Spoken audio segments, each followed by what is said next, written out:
আসসালামু আলাইকুম, নমস্কার আমার প্রিয় দেশবাসী। নিউ ইয়র্কে গত 26শে সেপ্টেম্বর এক অভূতপূর্ব ঘটনা ঘটে গেল। ঘটনা হলো ডক্টর ইনিস গংদের বাংলাদেশ নিয়ে যে নির্বাচিত সরকার উৎখাতের যে ষড়যন্ত্র, সেই ষড়যন্ত্রের দৃশ্যপট উনি সবাইকে ফাঁস করে দিয়েছেন। বাংলাদেশের অধিকাংশই মানুষ বিশ্বাস করত যে 5ই আগস্টের যে সরকার পতনের আন্দোলন হঠাৎ না, দীর্ঘদিনের পরিকল্পিত ষড়যন্ত্র। এই সত্য কথাটাই জনাব ইউনূস অকাতরে সবার কাছে স্বীকার করলেন এবং মাস্টার মাইন্ডের পরিচয় করে দিয়ে বললেন, এই আন্দোলন একদিনে হয় নাই, এটা মাস্টার মাইন্ডরা মেটিকুলাসলি দীর্ঘদিন ধরে প্ল্যান করে অনেক সাধনার পর সফল হয়েছে। বিশ্বের নামি দামি অনেক নিউজ পেপার এ ব্যাপারে বিশদভাবে রিপোর্ট করেছে যে কোনো এক পরাশক্তি দীর্ঘদিন যাবৎ বাংলাদেশের সরকারকে ক্ষমতাচ্যুত করার জন্য কাজ করে যাচ্ছে এবং ওদের পছন্দের লোককে ক্ষমতায় বসাতে প্রচুর টাকা পয়সা খরচ করতেছে। এ ব্যাপারে সানডে গার্ডিয়ান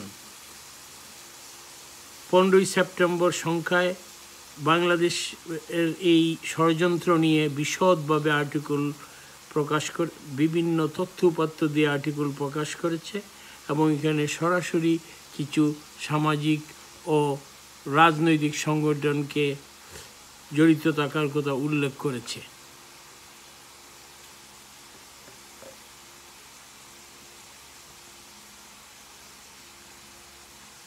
এদিকে শুধু সানডে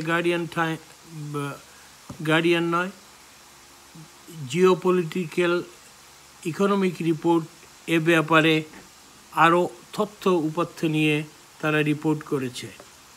ইউনূস সাহেবের স্বীকারোক্তি আমাদের আর কারোর কোনো সন্দেহ থাকার কথা নয়।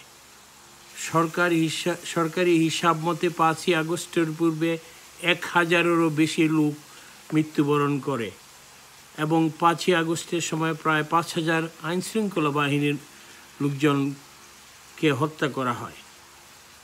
5ই আগস্টের পর প্রায় 20,000 আওয়ামী লীগ নেতাকর্মীকে হত্যা করা হয়েছে, হাজার হাজার কোটি টাকার সম্পদ ধ্বংস করা হয়েছে, আওয়ামী লীগ নেতাদের বাড়ি ঘর ব্যবসা বাণিজ্য ধুলায় মিশিয়ে দেওয়া হয়েছে।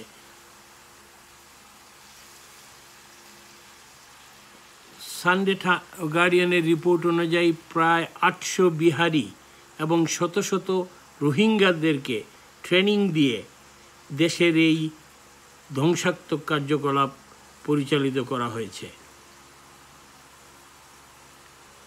জনাব ইউনূসের এই স্বীকারোক্তিতে এই সব কিছু দায়ভার উনারই উপর বর্তায়।